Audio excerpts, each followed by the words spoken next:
नमस्कार, धेरै धेरै स्वागत छ कार्यक्रममा। म सिपी लोहिया। हामी यस कार्यक्रममा विभिन्न व्यक्तिहरूसँग कुराकानी गर्ने गर्दछौँ। मसँग कुराकानी गर्नका लागि कोष तथा लेखा नियन्त्रक कार्यालय बैतडीका प्रमुख सुदर्शन ढकाल हुनुहुन्छ। स्वागत छ यहाँलाई। धन्यवाद। अहिले त कार्यालयको हाकिम भन्दा पनि अलिकति धार्मिक सनातन धर्मका सम्बन्धी अलिक बढी कुराहरू त्यस्तै हुन्छन् होइन। कार्यालय प्रमुखहरूसँग पनि अरू मान्छेहरूसँग पनि नियमित क्रियाकलाप भन्दा अलिकति बाहिरको कुरा भन्ने कि यस्तो पनि छ व्यस्तता यहाँको। हजुर, यो विशेष गरेर यदि मान्छे नैतिकवान भयो भने ऊ धार्मिक भइरहनु पर्दैन। धर्मले समाजमा विखण्डन ल्याउँछ, नैतिकताले सबैलाई एकै ठाउँमा जोड्छ। त्यसैले पहिलो पाठ भनेकै नैतिकताको पाठ हो। धर्मले विखण्डन ल्याउँछ भनेको धर्म गलत भन्न खोज्नु भएको? तात्पर्य धर्म भनेको सबैको आफ्नो आफ्नो मान्यता हुन्छ।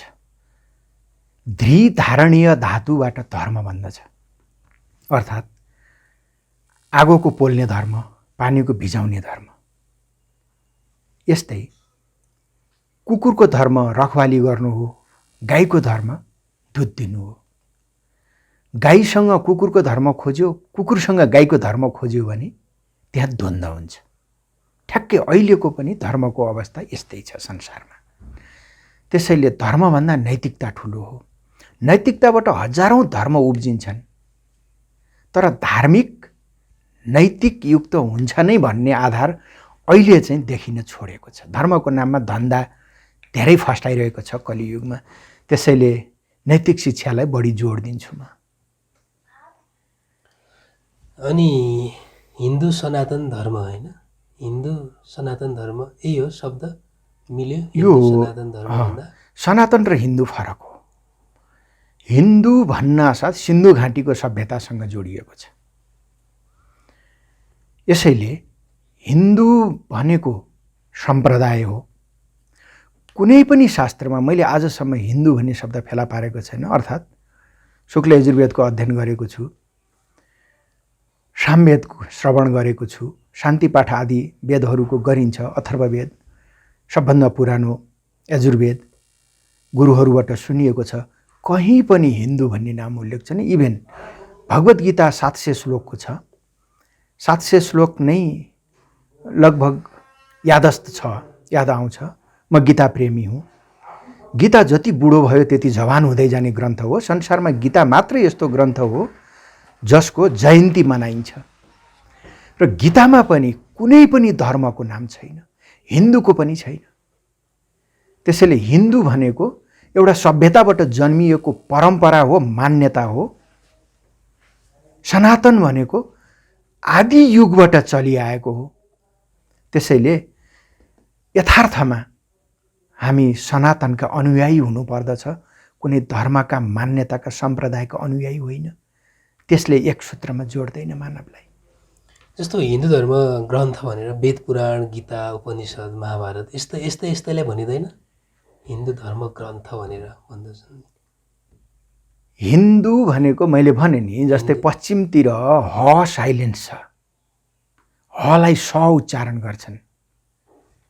हिन्दू गर्दा गर्दै त्यो स भयो, सिन्धुबाट हिन्दू भयो, स साइलेन्स भयो, हले उच्चारण पायो, अपभ्रंश।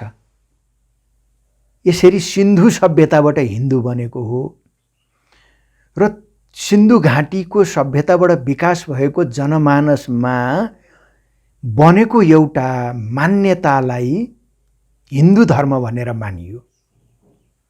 र यथार्थमा सनातनकै एउटा शाखा हो। त्यो पनि सनातन संस्कृतिकै एउटा अनुयायीहरूको समूह हो हिन्दू भनेको।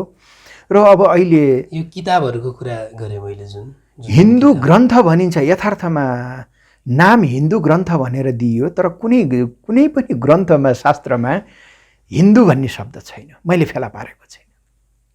पुराणहरूमा पनि छैन। 18 पुराण छन्, 4 वेद छन्, भगवत गीता छ, उपनिषद छ। उपनिषदमा पनि मैले प्राय यो लकडाउनले मलाई ठुलो मौका दियो। पोहोर सालको परार सालको लकडाउनमा मैले 1376 पेजको बृहदारण्यको उपनिषद पढ्ने मौका पाएँ, जसमा जनकलाई याज्ञवल्क्यले ज्ञान दिएको कुरा छ, मैत्रेयीलाई ज्ञान दिएको कुरा छ, त्यो पढ्ने मौका पाएँ। त्यसपछि मैले छान्दोग्योपनिषद पढ्न पाएँ। त्यसमा पनि छान्दोग्योपनिषद पनि लगभग 700 पेजको छ।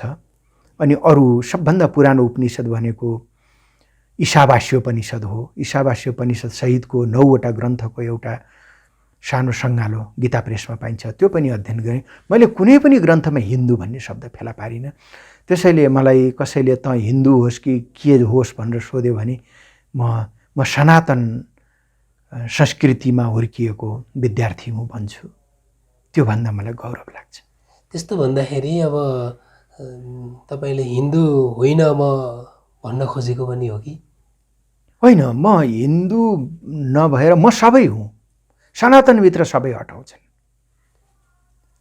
इभेन क्रिस्चियनिटी पनि हटाउँछ, मुस्लिम पनि हटाउँछ। मुस्लिम पनि। उनीहरू त इतिहासको कालखण्डमा दमन शोषणको विरुद्धमा एउटा सङ्गठन बनाएर त्यसलाई धार्मिक नाम दिए, त्यति हो।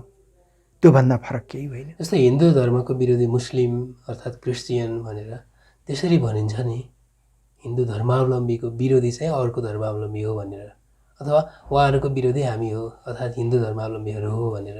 त्यो अबुझहरूको सोचाइ हो। कहिल्यै पनि एउटा अर्काको विरोधी हुँदैन। धर्मले त समन्वय गर्नुपर्ने हो नि, विरोध गर्ने होइन नि। त्यसैले मैले धर्म भन्ने शब्दलाई कम प्रयोग गरेँ। मैले त्यही भएर नैतिकता भन्ने, कुन धर्मले चोरी गर्नु भन्छ, कुन धर्मले व्यभिचार गर्नु भन्छ, कुन धर्मले शोषण गर्नु भन्छ भन्दैन नि। उद्देश्य भनेको सबैको सुख नै हो, तर सुख प्राप्तिकै लागि मान्छेले सुखका नाममा दुःखको भारी बोकिरहेका छन्। त्यसैले सबैको उद्देश्य सुख हो भने, सबै धर्मको मान्यता उद्देश्य सुख हो भने विभेद कसरी हुन्छ त? यसरी यो धर्मको नाममा धर्मभिरुहरूले नै धर्मलाई अतिरञ्जित बनाएर विभेद उत्पन्न गराएका हुन्। जस्तो विभेद गर्नु भने ठिकै हो कि अब यो हुनु हुँदैन भन्ने हो कि तपाईँको भनाइ चाहिँ के हो? विभेद त छँदै छैन नि। समझदारका लागि विभेद छँदै छैन, नासमझका लागि मात्रै विभेद हो। जस्तो जातीय रूपमा, लैङ्गिक रूपमा होइन, त्यसरी विभेद गरिन्छ नि, यो खालको विभेद। जात त छँदै छैन। जात केलाई मान्ने, केलाई जात भन्ने? जस्तो ब्राह्मण, दलित, क्षेत्री भनेर यसरी भनिन्छ नि होइन। एउटै जात हो, मानव जात हो। पशु जात, मानव जात। मान्छेले भन्छन् दुईटा जात छ, स्त्री र पुरुष। गलत हो। जिम्मेवारी फरक हो। महिलाले महिलाको काम गर्नु पर्यो, पुरुषले गर्भधारण गर्छु भनेर सब पाउँछ र पाउँदैन नि। त्यसैले जात मानव जात हो, मानव बाहेक अरू जात छैन। सर्वोत्कृष्ट यो 84 लाख प्लस 1 हो मानव भनेको। 84 लाख भित्र होइन, यो अन्तिम जन्म हो। यो जन्मलाई पनि मनुष्यले निन्द्रा आहारा भय मैथुनश्च यतिमै बितायो भने त्योभन्दा दुर्भाग्य अरू केही हुँदैन। त्यो त सबै प्राणीमा छ नि। निन्द्रा आहारा भय मैथुन, सन्तान उत्पादन उनीहरूले पनि गरेका छन्। मृत्युदेखि उनीहरू पनि डराउँछन्, उनीहरूलाई पनि निन्द्रा लाग्छ, उनीहरूलाई पनि भोक लाग्छ। मनुष्य पनि यतिमै सीमित रह्यो भने उसले जन्म गुमायो। हजुर, ऊ मृत्युबाट मृत्यु प्राप्त हुन्छ, ऊ हत्यारा हो। अरूलाई मार्नु हत्या गर्नु होइन नि। यो मनुष्य जन्मबाट अर्को जन्म लिने तयारी कर्म बन्धनबाट परियो भने यो मनुष्य जन्म मारियो नि। अनि अर्को मृत्युको तयारी, अर्को शरीरमा जानु भनेको फेरि अर्को मृत्युको तयारी गर्नु हो। अनि त्यो शरीर छुट्छ फेरि। यस्तो 84 लाख चक्कर। मानिलिउँ योभन्दा अगाडि हामीले कति शरीर भोगिसक्यौँ, यसको तात्पर्य मारिसक्यौँ। अब हत्यारा नबनौँ, आफ्नो हत्या आफूले नगरौँ। अब हामी मृत्युबाट अमृततर्फ जाउँ। मृत्युमा अमृतम गमय को सार यही हो। हजुर, यो नै नैतिकता हो, यो नै पुरुषार्थ हो। त्यसबाहेक अरू त हिरण्यकशिपुले सुनका महल बनाए, कति सामर्थ्य थियो उनीसँग। बाँझो खेतमा उनले दृष्टि दिँदाखेरि धान लहराउँथ्यो। रावण समुद्रको किनारमा बसेर समुद्रलाई आदेश गर्दाखेरि हीरा रत्नहरू समुद्रले फ्याँक्थ्यो। तर के भयो त उनीहरूको गति? त्यसैले जुन शरीर धारण गरे पनि मृत्यु निश्चित छ, यो कुरा बुझेर नियत कर्म, स्वाभाविक कर्ममा फलमा आसक्त नभइकन लोक कल्याणका लागि कर्म गर्यो भने उसको जीवन सफल हुन्छ हजुर। ऊ जन्म मृत्युको चक्करमा पर्नु पर्दैन। मलाई यस्तै लाग्छ। यो अध्यात्मको सार पनि यही हो जस्तो लाग्छ। सारा ग्रन्थको सार, सारा धर्मको सार पनि यही हो जस्तो लाग्छ हजुर। जीवन सफल बनाउने बस। मानव जात मात्रै छ भनेर भन्नु हो होइन? हजुर। तर हिन्दू धर्म मानेको कारणले गर्दाखेरि तपाईँहरू विभेद गर्नुहोस् अथवा अर्कोलाई सानो भन्नुहोस्, उनीहरूलाई नछुनुहोस् भन्ने खालका कुराहरू हुन्छन् नि। धर्म मानेका कारणले यो गर्नुपर्छ भनेर केही मान्छेले त्यो गर्नुपर्छ, त्यो हाम्रो बाध्यता छ भनेर पनि अर्को धर्ममा प्रवेश गर्यो अर्थात् क्रिस्चियन बने भन्ने कुराहरू पनि आउँछ होइन? यो क्रिस्चियन भनेको यिनीहरू येशूका विरोधीहरू हुन्। क्राइस्टका, जेसस क्राइस्टका विरोधीहरू हुन्। अहिले जो धर्मको नाममा व्यापार गर्दै हिँडेका छन्, धर्म परिवर्तन गराउँदै हिँडेका छन्, तिनीहरू कहिल्यै पनि येशू अथवा क्रिस्चियनका समर्थक हुन सक्दैनन्। सामान्य हामीले हेरौँ न, जसले उनलाई किला ठोके उनीहरूले पनि त उनको दर्शन पाए नि, साक्षात् दर्शन पाए। उनीहरू मुक्त भएनन् नि। शकुनीले पनि त कृष्णको दर्शन पायो नि, दुर्योधनले पनि त दर्शन पायो नि। तर कृष्ण र शकुनीले, दुर्योधन र शकुनीले कृष्णलाई चिनेनन् नि। त्यसैले धर्मको नाममा एक धर्मबाट अर्को धर्ममा, शास्त्रमा के भनेको, अब गीताकै चर्चा ल्याउँ। स्वधर्मे निधनम श्रेय परधर्मो भयावह। आफ्नो धर्ममा मर्नु निको, अर्काको धर्म भयावह छ। तात्पर्य पानी जति उमाले पनि एकछिन हो फेरि सेलाएर पानीकै धर्ममा आइहाल्छ नि। जति तातो पानीले पनि आगो लगाउन सक्दैन। पानीको धर्म त निभाउनु नै हो। जति उम्लेको पानी भयो भने पनि त्यसले आगोलाई निभाउँछ नै। त्यस्तै आगोको पोल्ने धर्म हो। यसरी आगोको धर्म पानीमा, पानीको धर्म आगोमा कदाचित हुन सक्दैन। अब क्रिस्चियनहरूले जो आफ्नो धर्म भन्छन् यो अबुझ हो। स्वयं येशू पनि कश्मीरमा 16 वर्ष तपस्यारत भएर, ज्ञानी भएर, ज्ञान बाँड्नको लागि इजरायल जानुभयो। तर अज्ञानी मूर्खहरूको अगाडि ज्ञानको कुरा गर्दा कहाँ हुन्थ्यो र? हुँदैन थियो नि। हो, भगवान श्री कृष्णसँग 10 अक्षौणी सेना थियो, आफ्नो सुरक्षा थियो, अनि उहाँ परास्त गर्न सफल हुनुभयो। बिचरा येशूले त्यो गर्न सकेनन्, गरेका थिएनन्। नासमझहरूलाई सम्झाउँ भनेर यही गीता ज्ञान बाँड्नको लागि उनी त्यहाँ गए। उनले गीताको एउटै सूत्रलाई आधार बनाएका थिए। त्यो भनेको सर्वधर्मान् परित्यज्य माम एकम शरणं व्रज अहम त्वाम सर्व पापेभ्यो मोक्षे ईशा मिमासु च। शोक नगर, मेरो शरण आऊ, म तिमीलाई तार्छु। सर्वधर्मान् परित्यज्य, सबै मनको मान्यता छोड भनेको हो। मनको मान्यतालाई नै धर्म मान्ने जो कुरीति थियो त्यसलाई छोडिदेऊ भन्न खोजेको हो। त्यही भएर उनले आफूलाई भगवानको सन्तान ठाने, कहिल्यै भगवान भनेनन्। अनि उनको शरीर शान्त भएको 400 वर्षपछि बल्ल बाइबल लेखियो। र बाइबलमा पनि एउटा हाँस उठ्दो कुरा के छ भने, सृष्टि भएको तेस्रो दिनमा सूर्यको सृष्टि भयो भनिएको छ। पहिल्यै पाठमा हेर्नु होला हजुरहरूले। ए बाबा, प्रकाश नै थिएन भने सृष्टि कसरी भयो? र ठिक छ मानौँ, कहाँ बसेर सृष्टि गरे त? हेर्नु है, यी धर्मभिरुहरूको कल्पित कुरो। अन्डा छ एउटा, उसले भन्छ मेरो कुखुरीले पारेको, उसले भन्छ मेरो कुखुरीले पारेको। यही हो धर्मको नाममा भएको धन्दा, अबुझहरूलाई फसाउन गरिएको नाटक।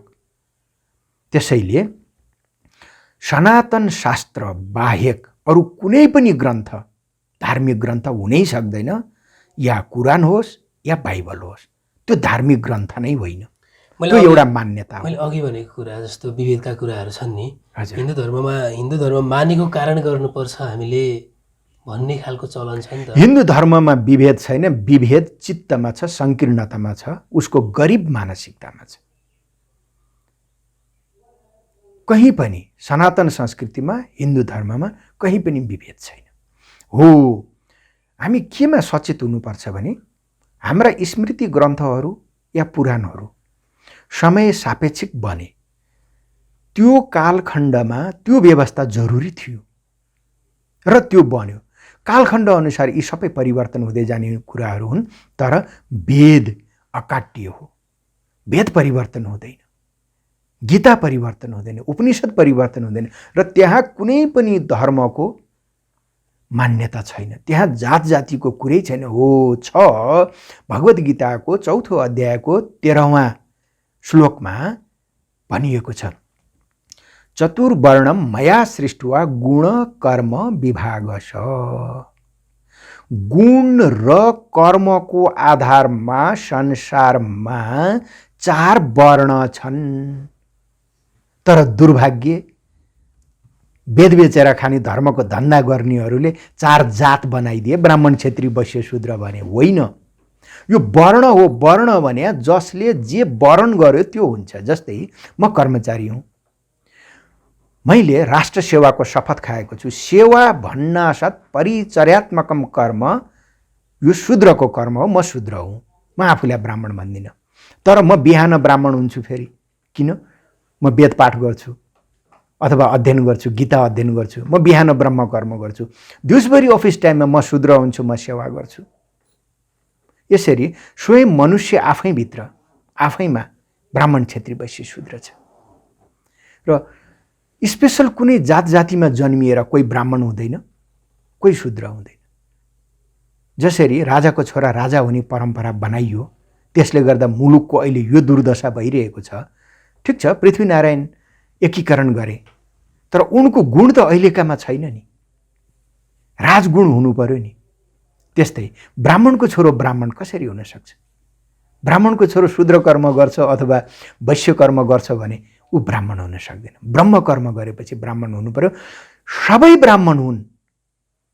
अथवा शरीरको विभाग गर्दाखेरि शुक्ल यजुर्वेदमा ब्राह्मणस्य मुखमासीद् बाहुराजन्यः कृतः ऊरु तदस्य यद्वैश्यः पदभ्यां गशूद्रो अजायत, यसरी व्याख्या गरिएको छ। शिरलाई, मुखलाई ब्राह्मण भनिएको छ। त्यसपछि बाहुलाई क्षेत्री भनिएको छ, किनभने क्षेत्रीले रक्षा गर्छ, क्षेत्रीको काम त्यो हो। अनि उरु भनेको जङ्घा आदिलाई जसले भार वहन गर्छ उसलाई वैश्य भनेको छ। अनि खुट्टालाई शूद्र भनिएको छ। अथवा खुट्टा त सबै ठाउँमा हिँड्नु पर्यो, फोहोर पनि हुनसक्छ, धुनु पर्यो, गर्नु पर्यो। अब यहाँ कर्म गर्छ खुट्टाले, कुदेर फर्स्ट गराउने खुट्टा, माला लगाउने टाउको। ब्राह्मणमा खुट्टामा माला लगाएर त भएन नि, तर यसको अपव्याख्या गरेर वर्ण विभेद गरिदिए, जात जाति आदि बनाइदिए, शास्त्र अध्ययनको अधिकारबाट वञ्चित गरिदिए। यो गलत हो, यो हुनुहुन्न। जस्तो गाउँघरतिर कर्मकाण्ड गर्नेहरू अथवा अर्काको घरमा गएर पूजा गरिदिने मान्छेहरू, ब्राह्मणहरू भनौँ न, जसलाई हामी पण्डा साप भनेर अर्थात् पुजारीज्यू भनेर त्यसरी चिन्दछौँ होइन, उहाँहरूले राम्रै गरिराख्नु भएको छ कि उहाँहरूको विषयमा तपाईँको भनाइ के छ? अब यो एक किसिमले राम्रो नराम्रो के भन्ने, मलाई पनि एउटा घटना भएको छ। म महाकुम्भमा त्रिवेणी गएको थिएँ। अनि गङ्गा जमुना सरस्वती मिलेको ठाउँमा त्यहाँ नाउबाट लगेर बिचमा अनि त्यहाँ सङ्कल्प गर्ने अनि पितृहरूको नाम लिने त्यहाँ व्यवस्था रहेछ। म गएँ, एकजना पण्डासँग कुरा गरेँ। अनि उहाँले यति हजार चढाएपछि पितृलाई यो लोक पुर्याउँछु, अनि यति चढाएपछि यो लोक भन्नुभयो। उहाँले मान्नुभयो कि ती लोक जति सबै उहाँको कब्जामा छन्, उहाँले दिएपछि दिइने। अनि ल कति हजार चढाउने, कुन लोकमा पुर्याउँ पितृलाई भन्नुभयो। अनि अब दक्षिणामा अनि मैले के भने उहाँलाई भने दक्षिणामा यो पैसा होइन, तपाईँलाई पनि म एउटा गाउँ दिन्छु नि त, त्यो गाउँ लिनुहोस् न भन्दा अनि गाउँ तिम्रो कहाँ हो र भनेपछि त्यो लोक पनि त तपाईँको होइन नि।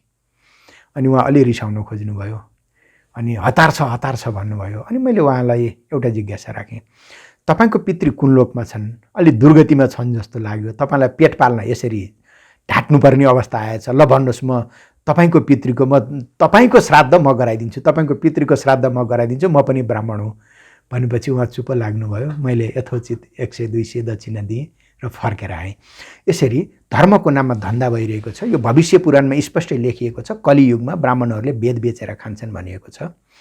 त्यसैको नमुना हो। हामी यसबाट सचेत हुनुपर्छ र यसरी अज्ञानमा फसेका त्यो ब्राह्मण जाति भन्नेहरूलाई पनि हामीले सिकाउनुपर्छ, नैतिकता सिकाउनुपर्छ। शास्त्र बेचेर नखाऊ, शास्त्रका सकारात्मक कुराहरू जनमानसमा पुर्याऊ भनेर परिष्कृत गर्न हामीले प्रयत्न गर्नुपर्छ। त्यो यस्तो ब्राह्मणकै पनि कोही ब्राह्मणले के अध्ययन पनि गरे होला नि, तर अध्ययन नगरेका व्यक्तिहरू उसकै छोराले पनि अब कर्मकाण्ड गरिदिने, अर्का घरमा गएर त्यो चलन छ नि, यो राम्रै कि के भन्नुहुन्छ? यो आफ्नो मनको लहड हो। मैले यसो गरेँ अब मेरा पितृहरू खुसी हुन्छन् भन्ने यो मनको मान्यता मात्रै हो, आखिर हुने केही होइन। तर यसले गर्दा हामीले यो परम्परा छोड्नुपर्छ भन्ने होइन, तर योग्य ब्राह्मणबाट गराउनुपर्छ। तर ब्राह्मणहरू पनि बाठा भइसके। म आफैले मेरो पिताजीको श्राद्ध गर्दाखेरि ब्राह्मण आउनुभयो अनि उहाँले टपरीमा चामल राखेर त्यसमा ऋषि बनाएर राख्नुभयो अनि सबै पूजापाठ त्यो ब्राह्मणलाई जे गर्नुपर्ने हो त्यो कुशको ब्राह्मणलाई गराउनु भयो। अनि मैले बुझेँ ए ब्राह्मणहरूले पनि चलाखी गरेछन्, किनभने आफू शुद्ध छैन, आफूमा ब्रह्मकर्म छैन। अनि एउटा कुशको स्थापना गरिदिएपछि बिचरा त्यो कुशको ब्राह्मणले त केही बोल्दैन। यस्तो छ। त्यसैले स्वयं आफैमा ब्रह्मकर्म गर्नु पर्यो। मनुष्य जन्म ब्रह्मकर्मकै लागि हो। पहिलो ड्युटी भनेको हाम्रो जन्म मनुष्यको रूपमा हुनु भनेको नै ब्रह्मकर्मका लागि हो र अन्तिम जन्म हो। त्यसैले मैले यति दक्षिणा दिएँ, अब मेरो पितृले सुख पाउँछन् आदि यी सब कल्पना हुन्, त्यो होइन। हजुर पवित्र भएर अभक्ष्य आहार नगरेर शुद्ध भएर भगवद् गीताको 7 अध्याय पाठ गर्नुहोस्, हजुरले केही पनि गर्नु पर्दैन। श्राद्ध नगरे पनि पितृ खुसी हुन्छन्। हजुर शास्त्रमा छ यो कुरा पनि, पद्म पुराणमा उल्लेख गरिएको छ। वेद पुराणी जे अब हिन्दू ग्रन्थहरू भनेर भनिएका छन्, यो पनि सबैले पढ्न पाइँदैन, झन् महिलाले त पढ्नै पाइँदैन भन्ने खालको छ होइन? पाइन्छ। बिचमा आएर महिलाहरूलाई वञ्चित गराइयो, स्मृति ग्रन्थ आदिमा उल्लेख गरियो। त्यसमा जस्तै शूद्रले वेद पढ्यो भने झिर तताएर एक कानबाट हालेर अर्को कानमा निकाल्ने आदि पनि भनियो। यो भनाइको तात्पर्य के भने जसले आदर गर्दैन त्यो शास्त्रको अथवा जसको आस्था हुँदैन उसलाई नसुनाउनु, किनभने उसले त्यसको अपव्याख्या गरेर सनातन संस्कृतिमा गलत प्रभाव पार्ला। यस मान्यताले नसुनाउनु भनेको हो। मनुष्यकै अधिकार त हो नि अध्ययनमा, जनावरले त पढ्न सक्दैन नि। त्यसैले सबै ग्रन्थमा सबैको अधिकार छ, कहीँ पनि बन्देज छैन। भगवद् गीतामा त भगवान् श्रीकृष्णले 9 अध्यायमा त प्रष्ट भन्नुभएको छ नि, अपि चेत् सुदुराचारो पापेभ्यो पापकृतम भनेपछि पापीमा पनि महापापी छ भने पनि उसलाई अधिकार छ त्यो अध्ययन गर्नलाई। त्यस्तो ग्रन्थ हो भगवद् गीता। र अब हामीले अध्ययन गर्नुपर्छ भने एउटा भगवद् गीता मात्रै अध्ययन गऱ्यौँ भने पनि सबै शास्त्रको सार त्यसमा आउँछ। यस्तो छ। हजुर सबैको अधिकार छ, यसमा दुई मत छैन, कुनै पनि ग्रन्थमा छैन, लेखिएको छैन। हो सापेक्षिक स्मृति ग्रन्थहरूमा कुनै कालखण्डमा स्त्रीहरूलाई वञ्चित गरियो, किनभने स्त्रीहरू ज्ञानी भयो भने उनीहरू यो सांसारिक झन्झटमा पर्दैन। त्यो भएपछि जो सृष्टिक्रम हो त्यसमै असर पर्ने देखेर ब्राह्मणहरूले स्त्रीहरूलाई बन्द गरेका हुन्। तर पढ्नै नहुने होइन, पढेर पाप लाग्ने होइन, नपढ्दा बरु पाप लाग्छ। योगा पनि सिकाउनुहुन्छ होइन, योग गराउनुहुन्छ होइन मान्छेहरूलाई? हजुर, योगको विद्यार्थी हुँ। यसलाई के एक्सर्साइज अथवा फिजिकल नै भन्छन् होइन? अब योग भनेको यहाँ अलिकति भ्रम छ। सामान्य जनमानसमा योग भन्नाले आत्मालाई परमात्मामा जोड्ने भन्छन्। बिल्कुल मिथ्या, बिल्कुल झुटो, हुँदै होइन। आत्मालाई परमात्मामा जोड्ने, ए बाबा छुट्यो कहिले? मलाई मेरो आँखाबाट म अलग राख्न सक्छु, नाकबाट अलग राख्न सक्दिनँ भनेपछि आत्मा परमात्मा यो भ्रान्ति। आत्मा परमात्मा दुई होइन। सामान्य शब्दमा चेतन नै आत्मा हो, परमात्मा हो, ब्रह्म हो, जे भने पनि चेतन हो। कन्सियसनेस, चेतन। चेतनले छोडिदिन साथ त मुर्दा भइहाल्यो, होइन र? सृष्टि चेतनको अभिव्यक्ति हो, हामी पनि त्यसैका एउटा अंश हौँ। यसरी योगको परिभाषा सहज शब्दमा भगवान श्री कृष्णले भन्नुभएको छ भागवत गीतामा। साँच्चै भन्यो भने योगको ग्रन्थ भनेकै गीता हो। 18 अध्याय छन्। हरेक अध्यायमा इति श्रीमद् भगवत गीता उपनिषत्सु ब्रह्म विद्यायाम योग शास्त्रे श्री कृष्णार्जुन संवादे भनिएको छ। योग शास्त्र भनेकै गीता हो, 18 वटा छ। त्यसमा योगको परिभाषा छोटो छ। दुख संयोगाद वियोगम योग संगीत। योग भन्नाले त्यो बोध हो, त्यो कला हो, त्यो ज्ञान हो जसले दुखको संयोगबाट सदा वियोग गर्छ। सबैको उद्देश्य त सुख हो। त्यो परम सुखमा पुर्याउने कलालाई योग भन्दछन्। हो, योग भनेको जोड हो, तर आत्मा र परमात्माको होइन। दुईटा ग्रह एउटा भावमा बस्यो भने त्यसलाई योग भन्छन्। ज्योतिष विद्यामा योग भनेको जोड हो, म्याथमेटिक्समा योग भनेको जोड हो, तर ब्रह्म विद्यामा, वेदान्तमा योग भनेको जोड होइन। योग भनेको बरु वियोग हो। दुखको संयोगबाट वियोग हुनु योग हो। हामी स्वयं सुख स्वरूप हो।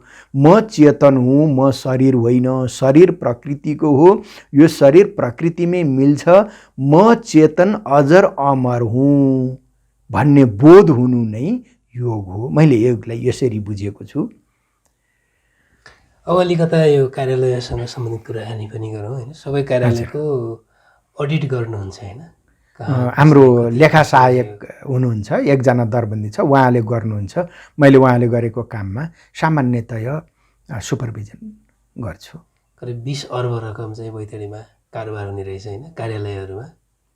कार्यालयहरूमा 20 अरब, 10 अरब लगभग। 20 अरब अलि हुँदैन, 5 अरब यता 10 अर्ब रकम हाम्रो सङ्घीयतिर 5-6 अरब जति हुन्छ, अनि यता प्रादेशिकतिर दुईटा बजेट हुन्छ। सङ्घीय बजेट चाहिँ हामी गाउँपालिकाहरूलाई एकमुष्ट दिन्छौँ। त्यसमा दुई प्रकारको हुन्छ, एउटा सशस्त्र हुन्छ, सशर्त हुन्छ, त्यो सामाजिक सुरक्षा आदि हुन्छ, अनि अरू चाहिँ उनीहरूको आफ्नो आम्दानी र यता सङ्घीय सरकारले दिएको अनुदान त्यो मिलाएर उनीहरूले आफैले बजेट पास गर्छन्, आफ्नै कार्यक्रम बनाउँछन् अनि आफैले खर्च गर्छन्। अनि प्रदेशको चाहिँ प्रदेशकै नियमअनुसार हुन्छ। प्रदेशले नबनाएको नियममा सङ्घीय नियम लागू हुन्छ। यस्तो कसले कसरी कति खर्च गर्यो भन्ने सबै हिसाब किताब राख्नुहुन्छ? हिसाब किताब अब अहिलेसम्म हाम्रो प्रादेशिक कोष लेखा नभएको हुनाले यो कोष लेखाको प्रदेश लेखा इकाइ कार्यालयको काम पनि यही कार्यालयले गर्ने हुनाले हामी तिनटै निकायको हिसाब किताब हामी नै राख्छौँ। बेरुजुहरू निकाल्नुहुन्छ होइन प्रायः जसो? हामी खास बेरुजु लेख्ने कार्यालय होइन। रुजु बेरुजु गर्ने अन्तिम अधिकार भनेको महालेखा परीक्षकको विभागसँग हुन्छ, ऊ संवैधानिक निकाय हो। हामी भनेको अर्थ मन्त्रालय अन्तर्गत महालेखा नियन्त्रक कार्यालयले नियमन गर्ने कार्यालय हौँ। अर्थ मन्त्रालयको प्रतिनिधिको रूपमा बैतडी जिल्लामा काम गर्ने कार्यालय हो यो। यसले महालेखा परीक्षकको विभागले लेखा परीक्षण गर्दा बेरोजु नआओस् भन्नका लागि त्योभन्दा अगाडि नै कार्यालयबाट भएको खर्चमा त्रुटि भएका छन्, अनियमितता भएका छन् भने त्यो हामी औँल्याइदिन्छौँ र सकेसम्म महालेखा परीक्षकको विभागबाट लेखा परीक्षण अन्तिम लेखा परीक्षण हुनुभन्दा अगाडि उहाँहरूले नियमित गर्नुहुन्छ र त्यसैको लागि हामीले आन्तरिक लेखा परीक्षण गर्ने मात्रै। अनियमितता, भ्रष्टाचार यस्ता कुराहरू भइरहेका छन् कि के छ? अलि अनुमान त सहजै गर्न सकिन्छ अहिले त, होइन? अब हाम्रो मुलुकको अवस्था के छ भने कामभन्दा कागज हेर्ने।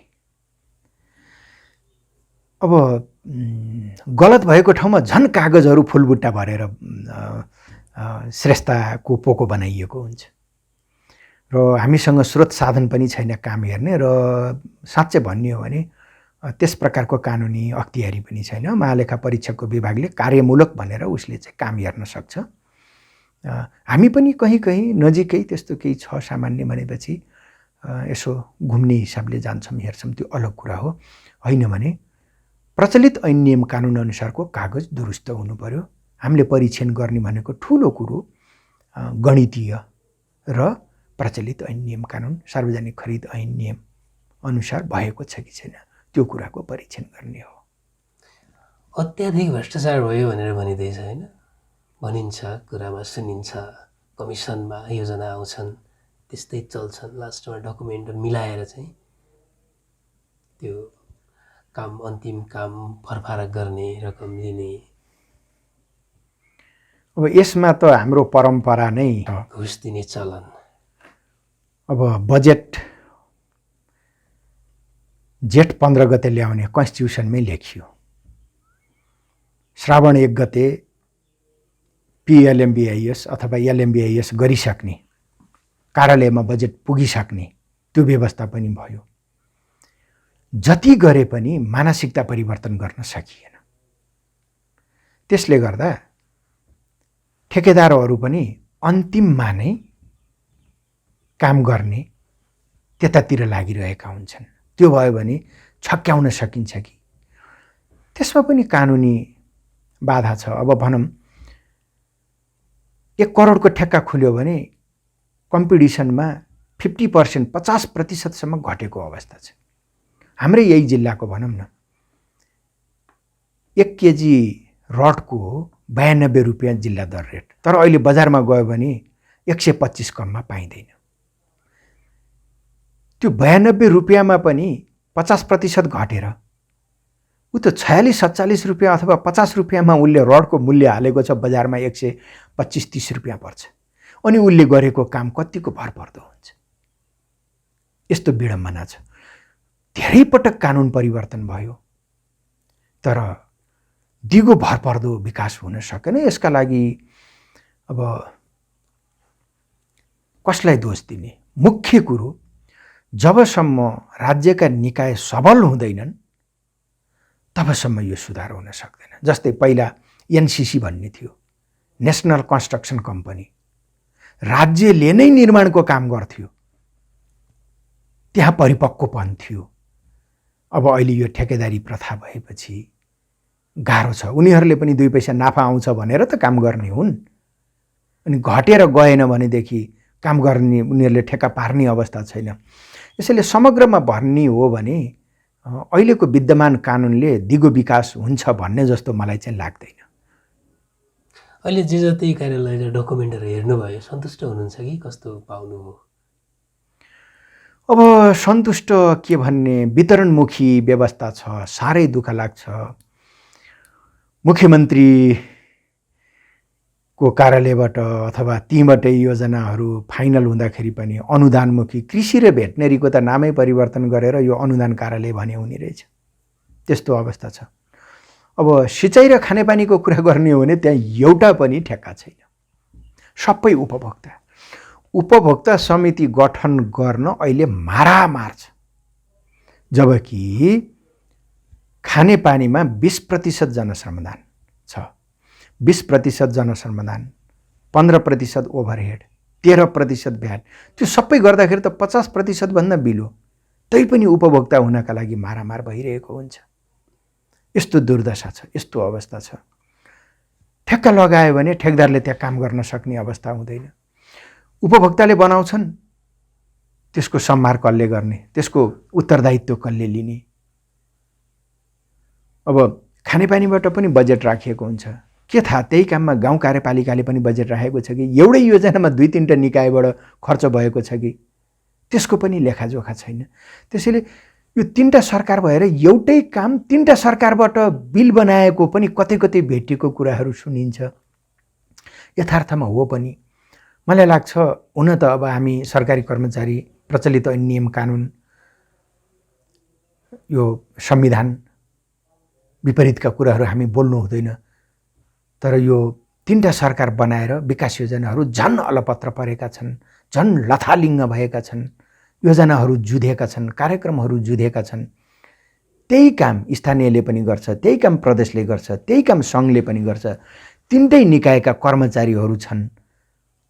अब यसरी हेर्दाखेरि विकास होला जस्तो मेरो ब्रह्मले देख्दैन। गत अबको हामीले सम्पूर्ण हिसाबको यो वित्तीय आय व्ययको लेखाजोखा हेर्दैखेरि पाउँछौँ 3 खरबको विकास काम गर्न 10 खरब साधारण खर्च गरिएको छ चालु बजेटमा। 10 खरब, जबकि हाम्रो ट्याक्सबाट आउने भनेको 8 खरब 9 खरब भन्दा छैन। अब त यस्तो भइसक्यो, सामाजिक सुरक्षा, पेन्सन, शिक्षक, निजामती, सेना प्रहरी को तलब दिनसम्म विदेशी अनुदान लिनुपर्ने अवस्था देखिन्छ।